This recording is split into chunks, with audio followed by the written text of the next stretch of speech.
Good morning students. Today we are going to start chapter number 3, that is fiber to fabric. Okay, now before starting the chapter I am going to ask one question. क्या हम पूरे साल में एक ही type के कपड़े पहनते हैं? नहीं. क्यों?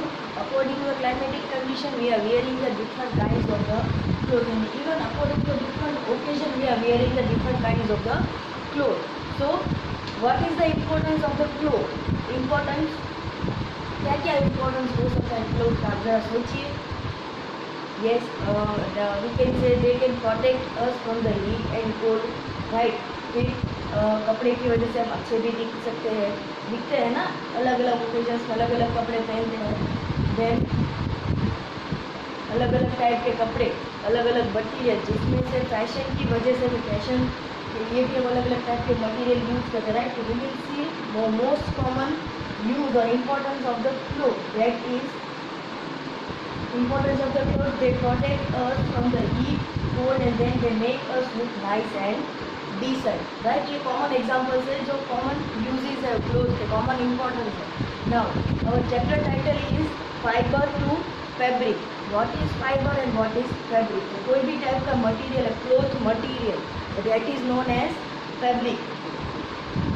Then एग्जाम्पल ले लो, छोटा सा कॉटन का पीस ले लो. तो अगर आप उसको देखोगे ध्यान से तो आपको एकदम छोटे छोटे स्क्वायर दिखेंगे, राइट. अब इसको आप ट्राई करोगे कि अलग अलग करते जाओ, अलग अलग करते जाओ, तो लास्ट में आपको क्या मिलेंगे? लंबे थ्रेड्स, राइट. तो that long threads that are known as fibre. Clear. तो दैट मीन्स कि बहुत ज़्यादा सारे फाइबर मिल के एक प्रॉपर अरेंजमेंट में उसको अरेंज किया जाता है, उसमें से क्या बनता है? Fabric. Now, what is fiber? Material which is available in the form of thin and continuous strand is called fiber. तो अब मैंने आपको एग्जाम्पल दिया जैसे कॉटन का, कि अगर आप उसमें से वो छोटे छोटे स्क्वायर अलग करने की ट्राई करोगे तो आपको क्या मिलेगा? लंबे लंबे threads. That threads are known as fibre. Two types of the fibre, natural fibre and man made fibre. दोनों के नेम के ऊपर से पता चल जाएगा कि उसका मीनिंग क्या होगा. नेचुरल फाइबर मतलब कि हमें जो नेचर से मिल रहा है, दैट नेचुरल फाइबर में एग्जाम्पल्स क्या हो सकते हैं? वूल है, सिल्क है, कॉटन है. देन मैन मेड में नाइलॉन है, पॉलिएस्टर मटेरियल, क्लोथ मटेरियल आपने देखे होंगे. नाउ सी एग्जाम्पल्स और डेफिनेशन है टाइप्स ऑफ फाइबर में. Natural fibre, man made fibre. Natural fibre में which are obtain from the plants and animals. जैसे कि प्लांट्स में से क्या मिलता है आपको? Cotton, right. And then animals में से आपको मिलता है silk, wool. Okay. Now man made fibres which are synthesised in the laboratory, we can say in the industries. Examples are nylon, acrylic, terylene, terry cotton, polyester. Most common example है nylon and polyester. Types of fibre, plant fibre and animal fibre. Plant fibre मतलब ऐसे fibre जो plant में से मिलते हैं. Animal fibre मतलब जो एनिमल में से मिलता है. आपका एग्जाम्पल दिए cotton, jute and flax. And यहाँ पे एग्जाम्पल है silk and wool. Particularly in this chapter we are going to study about only animal fibre. उसमें भी पर्टिकुलर कौन से है? Wool and silk. कि वूल एनिमल में से कैसे लिया जाता है और कैसे हमारे तक पहुँचने के बाद ऐसा नहीं कि डायरेक्ट हमने एनिमल में से लेकर हमारे पास पहुँच गया. नहीं, उसके ऊपर बहुत सारी प्रोसेस होते तो हम वो देखेंगे कि सिल्क और वूल कैसे एनिमल में से निकाला जाता है, उसके ऊपर क्या क्या प्रोसेस होती है, और उसके बाद हमारे पास as in the form of material आता है. एनिमल फाइबर, तो इसमें वूल इज ऑब्टेन. हम कहाँ से मिलेगा वूल? शीप, गोट, याक, camel, Lama, alpaca.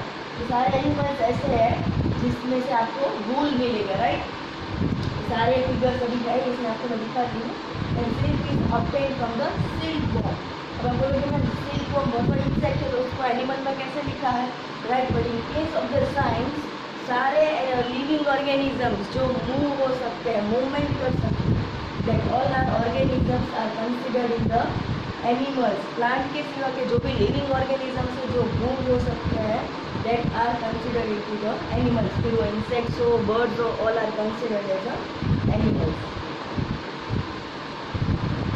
Now examples आप फोटो देख ले कि sheep और कैसे ऐसे animals जिसमें से हमें वूल मिलता है. goat,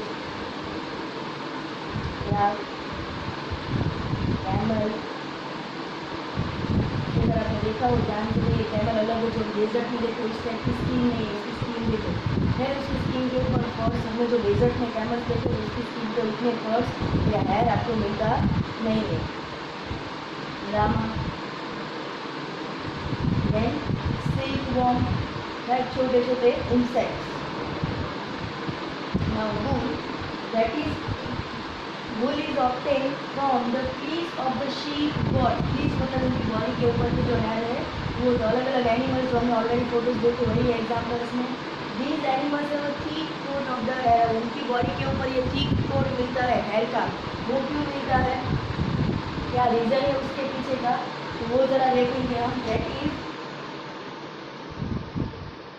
because their hair traps the air and air is a poor conductor of the heat. क्यों, क्योंकि ये सारे एनिमल्स ऐसे हैं जो आपको कोल्ड रीजन में मिलते हैं। तो कोल्ड रीजन में क्या होता है, सबसे ज़्यादा ठंडी होती है, ठंडी से बचने के लिए क्या करते हैं, उनकी वो एयर प्रोड्यूस करते हैं। उसकी वजह से क्या होगा, वो हेयर के अंदर जो भी एयर जाएगी, राइट, वो बॉडी के अंदर नहीं जा पाएगी, क्योंकि वो हेयर जो है वो एयर को ट्रैप कर लेंगे, अपने आसपास ही रखेंगे, अंदर जाने नहीं देंगे, तो ठंडी नहीं लगेगी।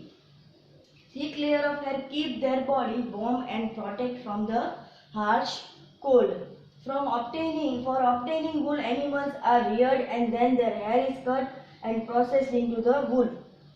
अब वूल के लिए आपको एक 2-4 शिप के बॉडी में से अगर वूल निकाले तो ओवरऑल इंडस्ट्रियल ह्यूमन बीइंग का पॉपुलेशन इतना ज़्यादा है, तो उतने वूल से तो होगा नहीं, तो उसके लिए उसको क्या करना पड़ेगा, शिप्स और जो भी ऐसे एनिमल्स हैं कि जिसकी बॉडी पे ये थिक लेयर ऑफ हेयर आपको मिलता है, उसको क्या करना पड़ेगा, ऐसे एनिमल्स को आपको पालना पड़ेगा, राइट। जैसे कि हम काउस बफेलो वगैरह मिल्क के लिए पालते हैं, सेम ऐसे एनिमल्स जिसकी बॉडी पे सबसे ज़्यादा हेयर का अमाउंट मिलता है, तो वो ऐसे एनिमल्स को पालते हैं। एंड देन वो हेयर को कट करके उसके ऊपर प्रोसेस करके फिर हमारे पास वो मटेरियल पहुंचता है। नाउ सी एनिमल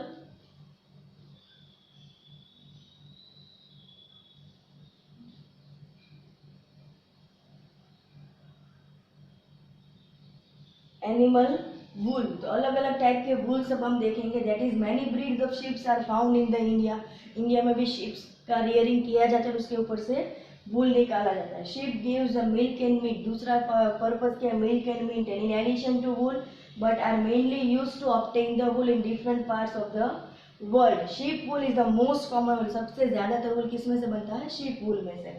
अब अलग अलग एनिमल्स और अलग अलग टाइप के एनिमल्स में से जो वूल मिलता है उसके हिसाब से वूल को नेम दिए, जैसे कि angora wool is obtain from the angora goats. अब बोलेंगे मैम ये अंगोरा गोट्स तो सुना है, अंगोरा क्या है, तो एक नेम है स्पीसीज का। जैसे आपने देखा होगा अलग अलग टाइप्स की काउज आपको देखने को मिलती है, राइट। तो अलग अलग टाइप्स की जो काउज है, जैसे कि कुछ काउज ब्राउन होती है, कुछ काउज पूरी ब्लैक होती है, कुछ काउज पूरी वाइट होती है, कुछ काउज ऐसी होती है कि जिसकी स्किन पूरी, फॉर एग्जाम्पल वाइट है तो उसके ऊपर कोई ब्लैक पैचेस या ब्राउन पैचेस आपको थोड़ा अलग अलग देखने को मिलेंगे। तो है तो सारी काउ बट अलग अलग कलर्स, उसमें थोड़ा थोड़ा डिफरेंशिएशन है। क्यों, तो that are known as species, right. अलग अलग टाइप की काउ, एक ही टाइप का एनिमल है बट उसमें भी वेरिएशन है, तो उसको क्या कौन से नाम से जाना जाता है, स्पीशीज के नाम से। सेम वे एक गोट्स की एक स्पीशीज है that is angora goats and that are found in the Jammu Kashmir. और ये जो गोट में से वूल आपको मिलता है that is making for the shawls. Angora goats found in the hilly region. सारे एनिमल्स जिसमें से हमें वूल मिलता है वो सारे एनिमल्स ज्यादातर आपको कहाँ मिलेंगे, कोल्ड रीजन में। Then pashmina wool that is obtain from the pashmina goats. Yak wool is obtain generally commonly found in the Tibet and Ladakh. Then alpaca llama is found in the South America, and even camel hair is also used as a wool.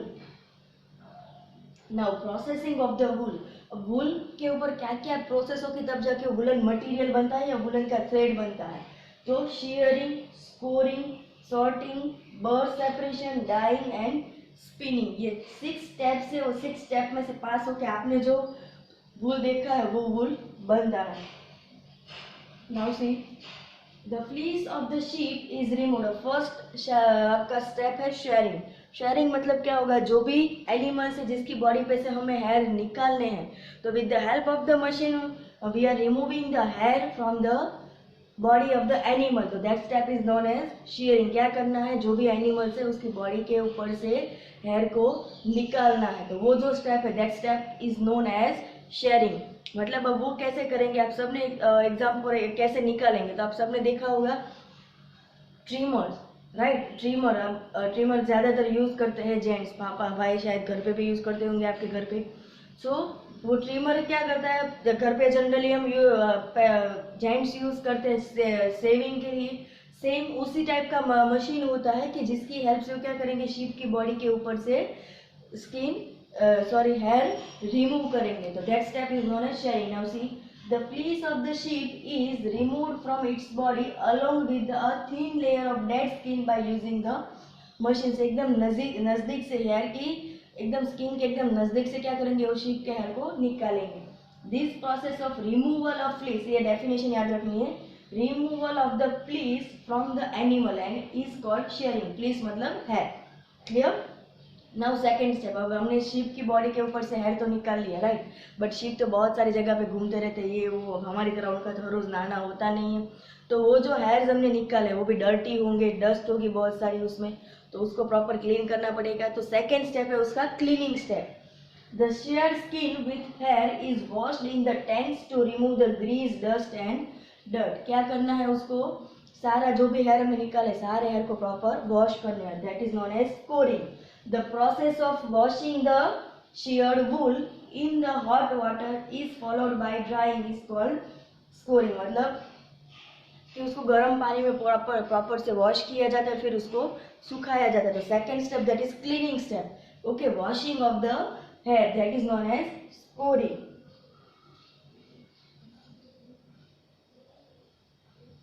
Next, the hairy skin is sent to a factory where hairs of the different textures are separated। अब वो hair wash कर दिया, अब उसको factory में भेजा जाता है। फैक्ट्री में फर्स्ट काम क्या होगा कि उसको अकॉर्डिंग टू इट्स टेक्सचर उसको अलग अलग किया जाएगा। जैसे कि हेयर हमने निकाला है शीप की बॉडी के ऊपर से, तो सारे हेयर की जो लेंथ है वो सेम होगी नहीं, अलग अलग लेंथ होगी। फिर कुछ हेयर ऐसे होंगे कि पतले होंगे, कुछ हेयर ऐसे होंगे कि जो थोड़े ठीक होंगे, राइट। तो टेक्सचर के हिसाब से उसको क्या किया जाता है, अलग अलग किया जाता है। The process of separating hair of different texture from the place is called sorting, right. Sorting, sort out करना, जैसे हमने अभी वर्ड ये सुना होगा, सॉर्ट आउट करो मतलब कि अलग अलग सारी चीजें कर दो। कैसे अलग अलग करने, अकॉर्डिंग टू द टेक्सचर। जो हेयर पूरे प्रॉपर लंबे हैं, प्रॉपर थिकनेस है, उसको अलग किया जाता है। फिर जो है छोटे हैं, थीन है, उसको अलग किया जाता है। मीडियम साइज के जो हेयर्स है उसको अलग किया जाता है, क्लियर। जैसे आपने अगर वेजिटेबल्स मार्केट में अगर आप जाओ शॉपिंग के लिए, तो शायद आपने भी कई बार देखा होगा कि पर्टिकुलर जब वो सामान सारा लाते तो उसमें सारा सामान मिक्स होता है। फिर अच्छा वाला सामान जो है वो अलग किया जाता है, थोड़ा ख़राब है या फिर मीडियम टाइप का सामान है उसको अलग किया जाता है। जो जिसकी क्वालिटी अच्छी है वो थोड़ा महंगे दाम में, महंगी प्राइस में मिलता है, और जो थोड़ा सा खराब वाला है या थोड़ा खराब होने की तैयारी में, उसको सस्ते में वो दे देता है। Same thing happens here. So third step is sorting. First step that is removing the hair from the animal, that is known as shearing. Second that is washing of the hair, that is known as scouring. Wash कर दिया, अब third step है that is making them and separate them according to the texture, that is known as sorting. Now fourth step, that is burr separation. The small fluffy fibers are called burrs and are separated from the hairs and again washed and dried. Small fluffy fibers, अब आपने देखे होंगे कि आपने भी अगर वूल का thread एक लो, जरा सा उसके ऊपर आपको थोड़ा सा घिसो उसको, तो आपने देखा होगा उसके ऊपर छोटे छोटे जो हेयर्स है वो क्या हो जाता है, वापिस आपको दिखते एकदम पतले पतले फाइबर्स। तो that are known as bird separation. तो ऐसे बर्ड्स को क्या किया जाता है, निकाला जाता है। देन डाइंग मतलब कलर करना है। ज़्यादातर शिप्स वाइट और ऑफ वाइट और ब्राउन कलर के होते हैं, बट हमें तो अलग अलग कलर पसंद है, 3 कलर तो हमें चलेंगे नहीं, राइट। सो उसके लिए क्या किया जाता है, डाइंग मतलब कलर किया जाता है।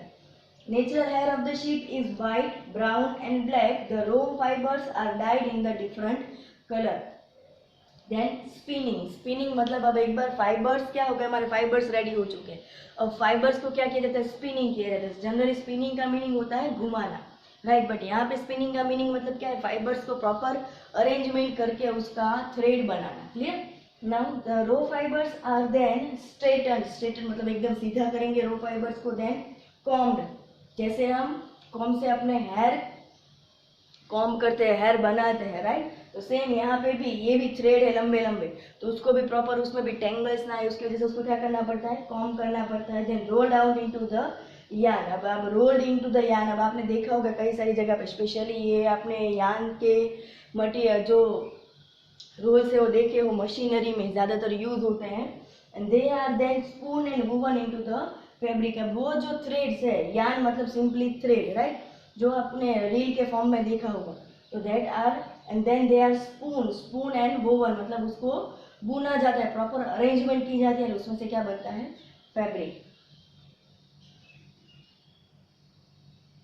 नाउ कटिंग ऑफ वूल कैसे करता है मशीनरी, देखो है सेम लाइक ट्रिमर। देन यान types and it's uses, long यान एंड शॉर्टर यान। अब यान टाइप्स एंड यूजिंग मतलब अलग अलग टाइप के यान, जब वो बन गया यान, थ्रेड फाइबर बन गया वूल का। The long yarn threads are usually knitted to make the sweaters. जो लंबे थ्रेड्स है वो स्वेटर्स और इसमें यूज हो सकते हैं, कैप्स वगैरह, मतलब वुलन के क्लोथ बनाने में। Shorter yarns are woven into the fabrics, right. Now wool yarn, see मैंने आपको बोला ना wool and yarn, this is the wool and then yarn. Yarn मैंने आपको बोला था कि रील, तो इस हिसाब से आपको मिलते हैं देखने के लिए। नाउ यूजेस ऑफ द वूल, कहाँ पे यूज करते हैं सबको पता है, क्लोथ्स बनते हैं, स्वेटर्स है, फिर शॉल्स है, sweater, cap, hand gloves, then blankets etcetera. Wool is also use for making the carpets, right, and then upholstery. Carpets भी आपने देखे होंगे, वो भी वूल्स के बनते हैं। Okay, now up to now we have seen how the wool is made. Now in the next video we will see about how silk is produced and silk produced at the industrial level.